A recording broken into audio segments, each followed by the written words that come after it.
Look at this cute little plushie of a rusty metal animatronic haunted by the soul of a child whose head was bitten by a robot in 1987. Happy birthday, Tommy. Nice. It's actually amazing how almost every single thing you said was wrong. Oh, I thought he was right. Thing is with like the FNAF lore, Yeah. is that I can imagine not all of it is set in stone. Apparently there's the big debate in like the FNAF community around whether Scott just had a story from the first place. There's a lot of people are like, no, he planned it from day one. I doubt it. First off, this is not the bite of 87. It's the bite of Rather, 89, the bro. chose depicts the bite of 1983. And Never the child mind. in question is actually the crying child, aka the younger brother of Michael Afton. Now, Michael Afton is very important. Right, slow down. Hang on. Okay. Crying Kid is the younger brother of Michael Afton. Who the f is that? So I've played the first and the second one. My interpretation of the lore so far is there isn't any from playing the game. You could play every single FNAF game, Yeah. and you'd have no clue what the lore is. Hello, Internet. Welcome to my channel, Foot of a Ferret, where, yes, a few months back, I made a video about FNAF where I got a lot of the lore wrong. And yeah, I knew it was all sorts of wrong. It was a quick throwaway gag, and I wasn't about to do hours and hours of research and fact-checking just to get to the punchline. Hell yeah, let's upload misinformation because we're lazy. Let's go. Hey, it works. I'm not digging it. I might do the same. I want to make things up to any of the FNAF lore buffs whose heads may have exploded at the amount of inaccuracies I managed to squeeze into 15 seconds. So I decided to call in some help from the resident They FNAF kicked off over expert of the 15 whole seconds. internet, Matt Jeez. Pat from Game Theory. Five Nights at Freddy's is a long series spanning more games, books, and mysteries than you can shake a stick at. Not gonna lie, didn't know there were books. Yeah, neither did I. There is some concrete lore then, you know? There's a lot more lore in the books. Our goal is to present you guys a complete recap of the entire core FNAF storyline, or at least as much as we can without delving into too many unconfirmed theories or things that could suddenly be totally rewritten by a new book, or a new game, or new movie, or decorative birthday party napkin with hidden text that only appears after you wipe your mouth 5 times. What? I don't know. Maybe we'll find out later. I really hope the film's good. It's the 70s. Ain't this just a time? Well, it certainly was for these two guys named William Afton and Henry Emily. These guys are a couple of inventors specializing in building robots and animatronics. They're also family men. William has a wife, a daughter, and 2 sons, while Henry has a daughter named Charlotte. So we got 2 groovy 70s dudes building Okay, robots so- to support their families. Do they appear in the games? Yes, the guy on the left is a reason he's purple. I know he definitely appears in Security Breach. That's one of the later ones, right? Yeah, I don't know how you find out about him. William Afton is a crazy person. I'm not really sure why, but William Afton has this insatiable desire to, kill children. Oh, but God. yeah, I'm sure that won't be a problem anytime soon. So instead, let's focus on this new restaurant in town that just opened, Fredbear's Family Diner. A small, locally owned family restaurant that commissions William and Henry to create some fun Chuck E. Cheese style animatronic mascots to entertain the kids. I was gonna say, they're terrifying. They are terrifying. Especially the Chucky one. Dude, I'm looking in the eyes of the devil. There's a golden bear named Fredbear and a golden rabbit named Bonnie. Now, these are what are called spring lock animatronics, meaning they operate using, well, spring lock mechanisms, which are extremely dangerous. Boy, it sure is a good thing these are just robots and not mascot costumes or something. Hey, guess what? These are also mascot costumes meant to be worn by the employees of the restaurant. Yeah. Come work at Fredbear's Diner. Sing songs, entertain families. Try not to breathe too much inside of the Springlock animatronic suits because even the slightest bit of moisture will cause the Springlock Why would mechanisms you to need it to malfunction be and clamp down spring-locked on you, killing you outright. If you're wearing the suit. The idea is that, like, when you're not wearing the suit, the spring locks engage, and then it's an animatronic. Oh, okay. But why the f would you have moisture be the trigger? Why wouldn't you just have, here are the animatronics, away, can't touch them, here's some suits. Money. America, capitalism. Woo! So silly, We don't like. care about workers' rights. So despite this gigantic safety hazard, Fredbear's becomes a pretty popular spot for birthday parties, attracting some real good business. But things start going downhill real What? fast. I thought it was about to be like attracting some kids. I'm so sorry, because he was saying how about it's about like murdering murder kids kids. and everything. Yeah. So Oh god, okay, I'm happy you said money. So one night, Fredbear's is hosting a birthday party, and one of the kids attending is Henry Emily's daughter, Charlotte. But during the party, Charlotte accidentally gets locked outside in this dark alley behind the restaurant. Suddenly, a mysterious purple car drives up and out steps William Afton, who kills Charlotte outside of Fredbear's diner and gets away scot-free. Right, so William is the purple one. Yeah. So, like, why? This is how the whole story starts. There's a child murderer who murders a child. I hate villains that just don't have A motive. You know when you watch like films and they're like, I'm gonna conquer the world because haha, I'm evil, and you're like, okay. I'm gonna kill a child because... I like killing children. Henry Emily has lost his daughter, leading him to just kinda disappear for a while. And Fredbear's has its first of many deaths tied to its name. Besides being a horrible, sad, terrible tragedy, it's also a PR nightmare. And the owners of Fredbear's were just like, nope, we're out, and they bailed, took the money I mean, and that's ran, fair. sold off the Fredbear franchise to new owners who pulled the flip job of the century to create Fazbear Entertainment. Not only did they get Fredbear's back on its feet, but by 1983, they've turned the franchise into a bit of a multimedia empire with a TV show, action figures, plushies, So and most important... is that where the Freddy Faz... people don't just call it Freddy, right? They call it Freddy Fazbear. Maybe?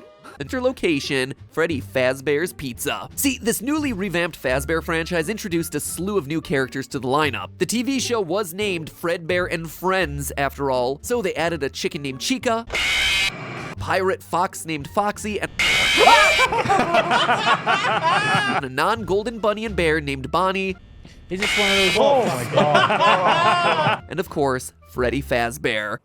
Oh, You all there know you go. these guys, right? Remember back in 2014 when FNAF was just these guys? Feels like decades. But yeah, Freddy, Bonnie, Chica, and Foxy become the faces of the new hit restaurant, Freddy Fazbear's Pizza. And things seem to be back on the up and up for Fazbear Entertainment, which of course means one thing: somebody's about to die. Why? Why does it mean that? Like, what? The father or the son, Michael Afton? I'm not sure. The guy who literally pulled up and murdered the child is like the same guy who made the Springlock things in the...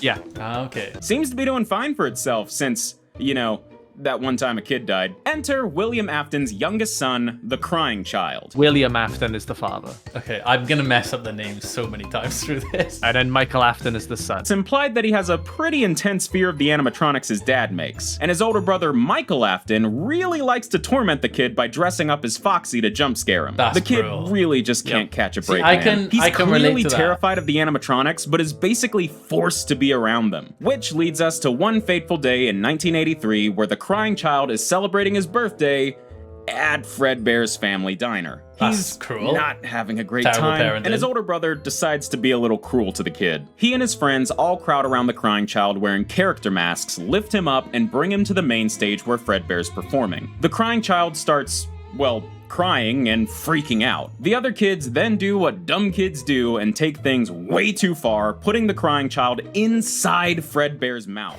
And it's Matt, Springlock, I know you're right? the numbers guy, but I'm gonna take this one. Let's do the math here. One Springlock animatronic suit with a very low tolerance for God. moisture, plus one horrified child crying rivers of tears equals... Was that the bite of 87? That's the bite of 83. That was what's known as the Bite of 83. William Afton's youngest son is munched by a Golden Freddy animatronic and dies. That's a brutal way to go as well. That is brutal. Okay, so far, I'm still like, this is really dumb. Kid gets stabbed up with no real motive. They've got friggin' death traps that if they get too wet, they just chomp a child.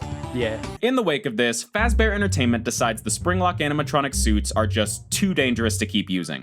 Good. Nah, what gave you that idea? Crazy, so Our right? good Yeah. friends Golden Freddy and Golden Bonnie are retired from Fredbear's Diner and sent off to the new restaurant, Freddy Fazbear's Pizza, to be stored in their safe room. And then in walks William Afton. Now, you'd think after William Afton lost one of his kids to an animatronic he created, he would take a step back, reevaluate himself and what he's doing, and change his ways. But nah, if anything, the death of his own kid was a source of inspiration. So William goes to Freddy Fazbear's Pizza and is just like, hey guys, why don't we all just not go into the safe room? You know, the safe room housing the dangerous child-killing animatronics I made? Yeah, in fact, why don't we just forget the safe rooms even exist, you know? We don't need security cameras in there, no. In fact, I'm gonna go ahead and reprogram all the animatronics to not even recognize the safe room at all.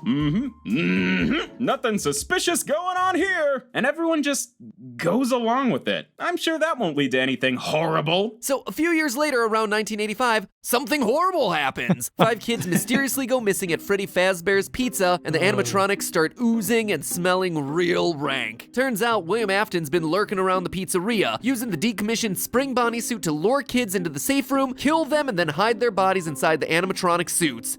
Okay. Why? Yeah, Where's why? the logic What? here? I get that you're kind of messed up, Mr. Afton, but what on earth are you hoping to accomplish? One kid in each animatronic. Where'd the 5th one go? Also, like, he's saying, oh, he uses the animatronics to lure kids there. It's a kid family restaurant. There's already kids there, right? When they're there at Freddy Fazbear's, they get the golden Freddy to like lure the kids into the room that doesn't have security. Oh, okay. They've already kind of turned a blind eye to the fact that he's using them again. They turn a blind eye to the room. He's what controlling doing. them without the adults seeing or whatever. Yeah. By stuffing your Okay, victims okay. into animatronics that are around dozens of people every single day. This is really Naturally, dark. this sparks an investigation that eventually leads to Freddy Fazbear's Pizza shutting down. So let's Good. take a break from the robot bunnies and talk about something that's a little less scary: clowns. Did the police arrest him? If it closed down, Then there was fault. unless it's like, oh, kids keep going missing there, but they've got no proof. And then obviously, just by word of mouth for that, people are like, oh, don't go there, your kids will go missing. See, while William Afton was going around killing kids, he still found time to develop some animatronics here and there. And when he wasn't building terrifying robot animals, he was building terrifying robot people. All of them had this creepy circus theme, like this ballerina named Ballora, this balloon boy named Okay, I've Balloon seen- Boy, I've and seen most that one. importantly, this little girl named Circus Baby. Afton also redesigned some of the old Fazbear crew to fit the circus vibes as well. All that, and he still finds time for his hobbies. How does he do it? These are the Funtime animatronics. Bright, shiny, happy. They seem harmless, right? Well, underneath the clown makeup were some interesting design choices. See, at this point, Afton has seen how effective his animatronics can be when it comes to helping commit his crimes. So he designed the Funtime crew with some advanced features that, to be frank, pretty sus, as if they're specifically designed to lure and kill children. I wonder what will happen. Now, the details get a little fuzzy here, especially in terms of the timeline, but from what I can tell, the plan was to have these animatronics available to rent out for birthday parties and events, Oh my housing lord. them in this crazy underground storage facility. In addition, some of these animatronics were set to become the face of yet another Fazbear sister location, Circus Baby's Pizza World, set to swoop in and fill the hole in the market left when Freddy Fazbear's Pizza shut down. But that plan kind of fell through due to an accident involving William Afton's daughter. Because, surprise, when you make animatronics specifically designed to lure and How kill many kids did he well, have? He had a daughter and 2 sons. I thought the door already died. Killed his business partner's kid. those Probably two not for things long. might just happen to overlap once. Or twice. So, right as Circus Baby's Pizza World is set to open, Afton's daughter gets just a little too close to Circus Baby and is attacked by a claw that was programmed to shoot out from her torso. This kills Afton's daughter and leads to Circus Baby's Pizza World closing for good on its opening day. The Funtime animatronics are then packed up and sent back into storage, but they still move forward with the whole rental service thing, creating Circus Baby's Entertainment and Rental, meaning these guys are still ready and waiting to be rented out Oh. for your next birthday party. So you're already kind of linked to the original one, which was dodgy. You're heavily linked to the other one, where 5 kids are being killed. Your one kid's already been killed by an animatronic that you made, and now a second kid is being killed by an animatronic you made. How the hell do you rent those out? Yeah, I don't know. It's 1987 now. That's a great year. I'm sure nothing could possibly go wrong in 1987. Damn it. Yeah, even with a handful of child murders under their belt, Fazbear Entertainment decided it was time to reboot their franchise after only 4 years, opening the new and improved Freddy Fazbear's Pizza that we see in FNAF 2. The restaurant is bigger, there's new animatronics, and there are all sorts of extra security measures put in place after what happened at the last place. For instance, Looks there's the new grim. toy animatronics all based on a series of Fazbear action figures. Yes, they're shiny. Yes, they're somehow cuter and creepier at the same time, but most importantly, the toy animatronics are packing some super advanced for the 80s facial recognition technology, scanning for potential predators. Aren't they the predators? Yes. Scanning for predators? No, you mean scanning for prey. However, that doesn't stop William Afton from going for round 2, using the same exact Spring Bonnie suit to lure and kill kids at the pizzeria. But this time, things are a little different. Afton commits his second series of murders, sparking yet another investigation of Freddy Fazbear's Pizza, so the restaurant is just about to close goes down, but first, they got one last birthday party to host, which is a little worrying because the animatronics are going a bit funky. Now, there's one pretty big detail about the FNAF looks lore so we've creepy. not mentioned yet, and it's kind of the whole point of the story. Kids keep getting murdered every time Freddy Fazbear's opens up. Yeah. Anything that William Afton touches, kids go missing, How is he still about? and no consequences come to him. Hard and fast rule in the FNAF world. If you are a kid killed by William Afton or any of his creations, your soul will undoubtedly go on to possess one of the animatronics. See, it all Okay. started with Charlotte, Afton's first victim. When she was killed outside of Fredbear's family diner, her soul found a new home in the diner's security animatronic, this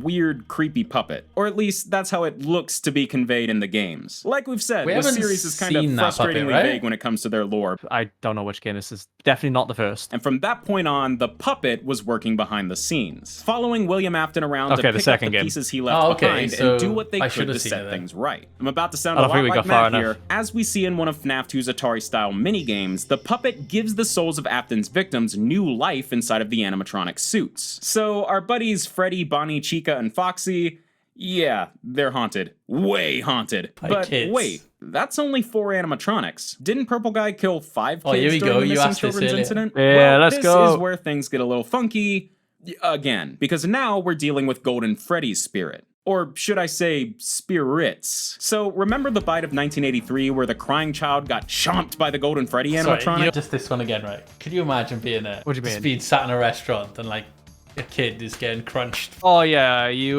would be traumatized. Well, his soul is now inside of Golden Freddy, which, yeah, makes sense. But going back to that FNAF 2 minigame depicting the missing children's incident, in the very last split second, we see a 5th kid followed by a Golden Freddy jump scare. This is Cassidy, the 5th victim of the 1985 missing children's incident and the 2nd spirit haunting the Golden Freddy animatronic. And let me tell you, Cassidy is mad at William Afton. She is out for revenge. Keep a pin in this, it's important. All this is to Later say on. that the FNAF 2 toy animatronics are now most likely haunted by the souls of Afton's most recent victims. You can tell because these guys start acting way more aggressive and confrontational towards adults. They're chill around kids, but if you're a grown-up, they'll start giving you the death glare. And they're not programmed to do that. So I'ma say, haunted. They're looking for revenge against William Afton. But on the day of that last birthday party, they get a tad overexcited and attack the daytime security guard, giving them a nice hard chomp on the noggin and removing their entire frontal lobe in what became infamously known as the bite of 87. Happy birthday, Tommy. Happy birthday, kids! Trauma! So the I keep forgetting his name. The purple guy. William Afton. He's hoping that these help him kill kids, but now they're starting to turn on the adults because of the haunted. Yeah. Freddy Fazbear's Pizza closed for good. Alright, so let's tally things up. By 1987, Fazbear Entertainment has around a dozen dead kids to their name. Yep. That's almost 1 dead kid for every year they've existed. You God. really think by now they'd decide to call it a day. But nope! These guys decided to give it one more go in 1993. They're gonna make a They third went back one. to that first Freddy Fazbear's Pizza location, brought back the original crew, and relaunched the pizzeria feeling Yep. just so sure about it this time. You think they do it like under another name? Now these guys. But surprise, people kinda sorta associate the Fazbear name with dead kids now, so no one comes to this new restaurant and it eventually shuts down. Finally makes sense. That's the first thing out of all this that has That been makes a bit of logical. sense. Yep. One rainy night, a while after the restaurant closes down and falls into disrepair, William Afton sneaks in and starts dismantling the animatronics one by one. Little does he know that those robots got ghosts in them. The souls of his victims are released and they chase Afton down. They corner him in the back room of the pizzeria and Afton starts to panic. But then, and I don't really know why he would do this, but he runs over to the Spring Bonnie animatronic suit, the suit he's committed all these murders in, and hops inside. Not sure what that's gonna Like, why are you asking? Why does he kill kids? There's not much why in here. And big one, how is the death of 2 of his kids not like changed his course? I guess secretly he likes her. And how is he not arrested? This is the one thing that confuses him. There's so much more that confuses me. Sure what that's gonna do against ghosts, but he seems to think it's a smart move. Remember though that these old Springlock suits are super sensitive to moisture. That's For what some killed the reason. crying child back in '83. And like I said, the pizzeria's been abandoned for a while now. It's pretty run down. And it's raining, so Afton piles into his murder suit, just kinda stands there for a few seconds, and chomp! Spring locks fail, blood goes everywhere, and William Afton, stuck inside the Spring Bonnie suit, falls to the ground and dies. Fazbear Entertainment attempts to save face from the now baker's dozen of dead people attached to its name by completely walling off the back room, leaving Afton's body inside and just forgetting about it. What? What? Oh my god, that's so grim. Up to this point, he's kind of like the main character. He doesn't really have that great of like a story, does he? He has like no motives, at least told to us, for why he does this. And then he just dies. No, it gets better. We see all this go down during a minigame in FNAF 3. Also in that game, if you get the good ending, you get to see the puppet bring cake to a table of children. 4 of them in FNAF masks, and 1 of them crying. The puppet gives the kid cake, they stop crying, they put on a golden Freddy mask, and then they all disappear, leaving the masks behind. The puppet has set the souls free. Now, you might have noticed that all this stuff we're talking about has next to nothing to do with what you actually do in these games. Yeah. Sure, you see some of this stuff play out in mini-games, but those are side things that are often hidden. If you play these games casually, you may never see a good chunk of these plot-driven mini-games. So how does a purple dude killing kids lead to you as the player spending 5 nights at various robot-infested buildings, checking cameras, and avoiding death by robot chicken? Well, that is where William's older son, Michael Afton, comes back into the picture. Hang on. Which one was William? William is the guy that just died in that suit. To try and make up for his dad's crimes. At first, he was just trying to find his sister, which is a little weird considering the whole, being dead thing. But remember the FNAF rule. All kids killed by Afton or his robots go on to possess an animatronic. How does he know that? The son definitely doesn't know that, right? The only time his father knew was when he died. And the soul of Michael's sister is now living in the very same animatronic that killed her, Circus Baby. And it seems like William Afton knows this because one day, William, the messed up individual he is, went to his son and was like, your sister. Yeah, she's over there. Go check it out. So Michael takes a job at Circus Baby's Entertainment and Rentals, as we see in the game's sister location. In between avoiding death by face-splitting animatronic, Michael discovers the whole "my dad killed a bunch of kids and their souls are trapped inside these animatronic suits" thing, and decides he has to do something about it. Unfortunately, while working the night shift at the storage facility, Michael gets himself scooped, meaning the dude gets his insides ripped out of him by a machine meant to remove animatronic endoskeletons. And then this giant robot named Ennard, created by all the Funtime animatronics literally stitching parts of themselves together, jumps inside of Mike to use his body as a host. So Michael is now dead. Kinda. Oh, he's like a half robot, half man kind of mushy thing. I think it's just a robot in a skin suit. Robo bits jangling around inside his skin sack as his body slowly rots and turns purple. Oh, now he looks like dear old dad. Mike gets progressively worse until one day Ennard's just like, yeah, this place was cool at first, but kinda sucks now, and ejects himself from Michael's body. And Michael is pretty okay with it, actually. Yeah, somehow he is still alive. What? What? He gets his inside scooped out. A robot uses him as a clothes, and then he's okay? Yeah, then he's like, yeah, I'm purple guy now. Keep doing what he was doing before, I guess. Michael starts Okay. applying for gigs at all the various Fazbear locations that popped up over the years, with the goal of setting the souls inside the animatronics free. He lands nighttime security jobs at both the bigger 1987 pizzeria as well as the 1993 pizzeria, but is fired from both for tampering with the animatronics to, save the souls of dead children, and for a general foul odor, because he is in fact a walking corpse. And all this comes to a head in FNAF 3. So he smells like death as well. And probably looks decrepit Yeah. and rotten. The whole Fazbear name is destroyed, no doubt. But over the years, it became some kind of urban legend. So some random company decides to capitalize on this, creating a haunted house-style horror attraction called Fazbear Frights. The place is all decked out in Freddy Fazbear memorabilia, spooky atmosphere, everything's Oh, they're not gonna yellow. use the They went animatronics in the it, whole are nine they? yards with this place, including finding a real Fazbear animatronic There you go. salvaged from the walled-off back room of Freddy Fazbear's it's the guy. Pizza. Yep, William Afton Yep. is back, baby! Undead, rotting, haunting his Spring Bonnie suit, and stalking around Fazbear Frights as the monstrosity we all know as Springtrap. I guess living after death as a rotting purple corpse creature runs in the Afton family, but only after a certain age. Sorry, kids. So William Afton has been unleashed back onto the world. This could be very bad. Luckily, Fazbear Frights has a nighttime security guard. That's right, it's a family reunion. It's like the same as the kids, right? He's just haunting the suit. No, he is the suit. It's a family reunion. Father and son back together after all these years. Except now they're both technically dead and the son sets the dad on fire. Yeah! At the end of FNAF 3, Fazbear Frights burns down with Springtrap still inside, which has to have been Michael trying to finally finish off his dad. But unfortunately for Mike, William Afton Always comes back. he tried his best, but somehow, Springtrap is still out there. The whole place burns to the ground, but William Afton does not die. Emily comes back with a plan. After doing literally nothing this entire time, Henry jumps back into the fridge. His business partner returns. Oh, and this is the one that lost his kid. Well, no, this is the one that got his kid murdered by the other guy, right?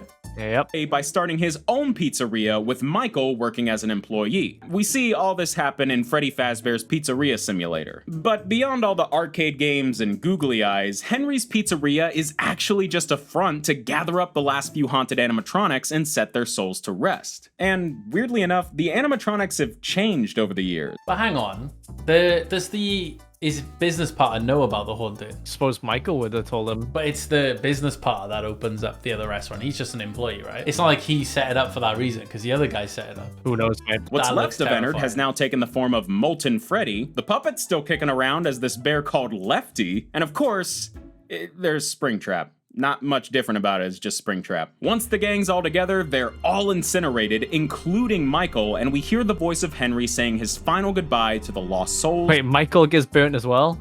I was mate. gonna say, isn't he's the one trying to burn him, right? His daughter, and his old business partner. But hey, would you look at that? William Afton is still alive! Wait, they didn't play the audio. Hold on. I've seen it in memes. Michael, don't leave me here. I so like My house. it's the same as Michael! Don't leave me here. Okay, how the heck does this dude keep cheating death? Well, that's all thanks to Cassidy, the vengeful spirit haunting Golden Freddy alongside the crying child. She's been out for revenge ever since the 1985 That's the missing business children's part's door, incident. yeah? And when I say revenge, I mean she wants to make him suffer. Just killing him off isn't enough. And at this point, William Afton should be dead several times over. Dude got impaled from all angles and burned to death twice. So, physically, he's not really that much of a threat anymore, but Cassidy keeps him alive to torture him, forcing him to live through a never-ending barrage of animatronic horror in his mind as we see in FNAF Custom Night. But that's just half the story, because now there's two William Aftons. Oh my god, okay. Follow me on this. Many years after all the tragedies of the Fazbear franchise occur, some random unnamed video game developer who is not Scott Cawthon, the real-world creator of Five Nights at Freddy's, started making a bunch of horror games based on the stories of the Fazbear tragedies. Yep, FNAF is officially going full meta on us now. Not Cawthon's games become really popular, and Fazbear Entertainment is getting pretty ticked at the bad name the games are giving their company. Are they on about actually in the real world with someone making other games, or are they on about within the lore of... I don't explain this. Fazbear Entertainment in that world realize a game developer is making games based on the deaths. Yeah. Oh, okay. Very, very, very meta. Yeah, so the games exist within the game. So they decide to fight fire with fire, no pun intended, creating their own VR horror game as a way of poking fun at themselves, discrediting Not Cawthon, saving a bit of face, and cashing in on their own messed up past while they're at it. But as it turns out, while making the game, the dev team used a few pieces of code found on some old Fazbear Entertainment hard drives. And in that code, somehow, was a digital replication of William Afton's consciousness. Yeah, we're going there. This code manifested What itself is in-game this? as Glitch Trap, a yellow bunny mascot with purple eyes who, over the course of the game, brainwashed multiple beta testers to become little William Aftons in training. Alright, this is getting a little far-fetched, right? But it doesn't stop there. In the FNAF VR DLC, Curse of Dreadbear, we see this whole William AI Afton mind-melding thing really take shape with Vanny, a reluctant follower of William Afton. We've not seen much of Vanny yet, but we know that she's someone who's played FNAF VR, was brainwashed by Afton, and it's is so now weird working though, the games for him. in the game. Also, she wears a creepy bunny mascot costume just like Glitch Trap, and it's looking like Vanny is about to become a very important player in the FNAF story. Sometime in the near future, we're gonna be getting ourselves the newest FNAF game, Security Breach. She's a big part of Security Breach. In Security Breach, you burn William Afton again. Which one? There's two. I want to know why Michael burnt himself along with the animatronics. I don't know how a business keeps being made. Kids die as a result of it, and they don't investigate the owner. It raises more questions than it answers. Yeah, it really does. But I'm glad I got to find out about the FNAF lore. Thanks for watching. If you enjoyed the video, check out the Reacts playlist on screen now, or check out YouTube's recommended video also on screen. Cheers.